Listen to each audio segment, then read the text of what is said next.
Pangapi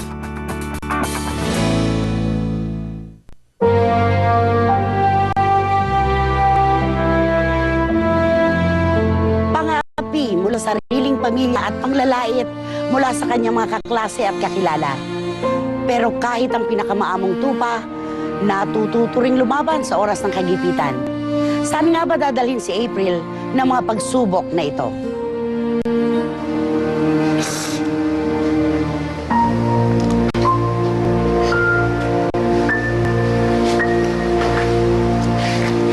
Eksena mo.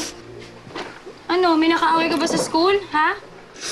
O nakaaway mo naman sina kuya, ano?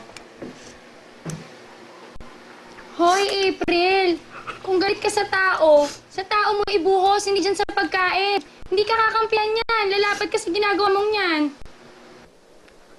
Bakit kasi akong paborito nila insultuhin? Mula elementary hanggang ngayon, mula school hanggang bahay, tinatawag nila akong baboy, tinatawag nila akong dambuhala. Ano naman nga yung kumataba ako? Wala naman akong ginagawa masama. Feeling ko tuloy,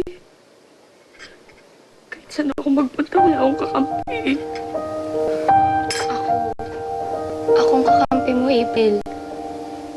Hanggat hindi magbabago yung tingin mo sa sarili mo, hindi rin magbabago ang tingin sa'yo ng ibang tao. At hanggat hindi mo lulubayan yung pagkain mo, lalo kang lalapad at lalo ka nilang tutuksuhin. Kaya April, nandito ako. Tulungan kita. Okay? Okay. Tulungan kita. Sa pamilya naman, si Ate Misty lang ang medyo ka-close ko. Siya talaga ang parang naging kakampi ko sa amin.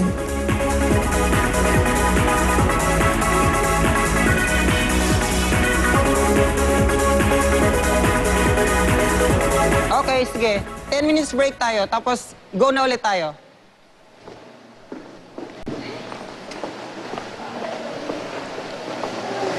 April! Ate, mukhang paborito ka ng direktor mo, ha? Alam mo bakit? Ang galing mo, ang sexy mo pa. Ay, ito talaga kita, no? Thank you! Alam mo, gusto ko pagka tumanda na ako, parang ikaw. Talaga.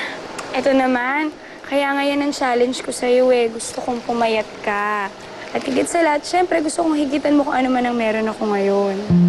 Papayat. Ate, ilang araw na tayo diet ng diet tsaka exercise na wala namang nagbabago sa katawan ko. Bakit walang nagbabago? Oo, ano yung kinakain mo? Yan, yan. Yung burger na yan. Alam mo ba ilang calories yan? Ha? Basta kahit ano mangyari, kakaririn natin, papayat ka. Si Ate Misty, siya talaga ang parang naging kakampi ko. Siya talaga ang nagpursige sa akin para mag-diet. Siya nagturo sa akin kung paano magkaroon ng sinasabing self-confidence.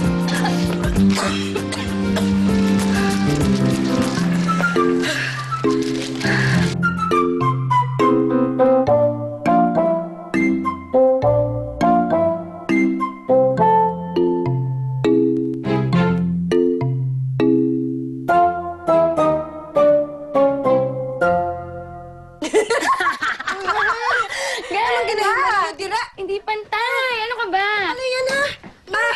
Nag-aano lang po. Nilalagyan lang po ako ni ate ng makeup. Tinuturuan po niya ako. Kasi ang galing nga po. Hindi pwede tanggalin yan, burahin lahat yan. Bakit ma? Wala naman pong masama sa ginagawa namin ni April, ah. Ano bang wala? Malalandi kayo, burahin yan.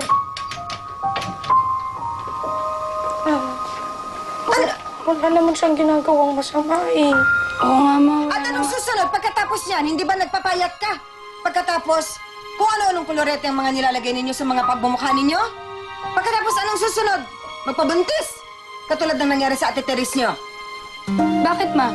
Wala namang masama sa ginagawa kong pagmumodel, ah. Hindi ako nagbabra o nagbibikini para ilantad ang katawan ko. Marangal ang trabaho ko. At kung nabuntis man si Ate Teres, ay dahil sa kapalaran niya yun. At wala kaming balak ni April sumunod sa kanya. Tigilan nyo ako, ha? Bot sa inyo. Galit na galit ang mami ko noon. Actually, mas gusto niyang mataba ako para hindi daw ako maligawan at makapag-asawa agad. Kasi ang ate kong panganay ay maaga nag-asawa. Pero talagang determinado na ako magpapayat. Third year high school ako nang tuluyan akong pumayat.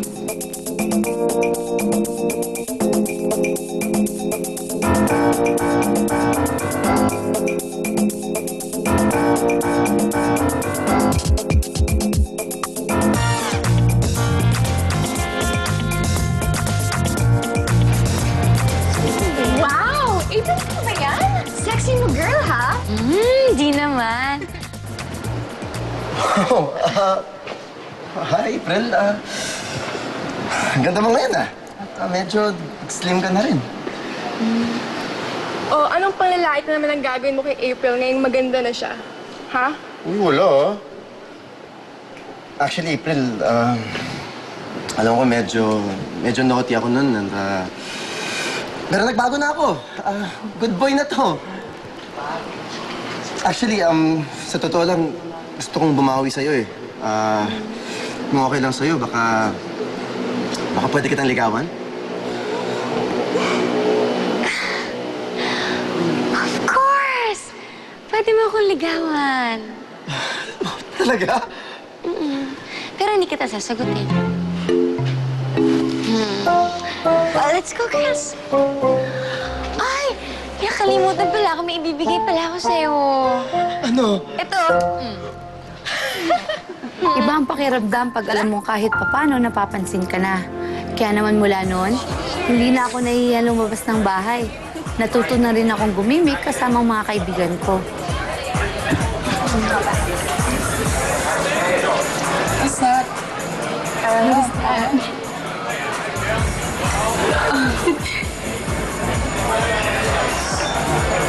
Hi, I'm Fer. I don't know your name. I'm April. Can I have you some drinks? Okay. So girl.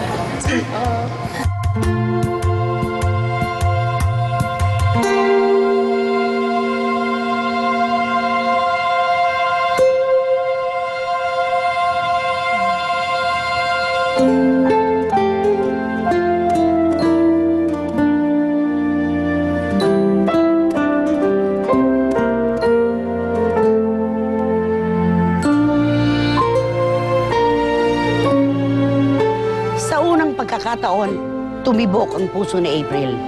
Wala sa hinagap ng dalaga ang naghihintay na pait at pagdurusa na kakaharapin niya.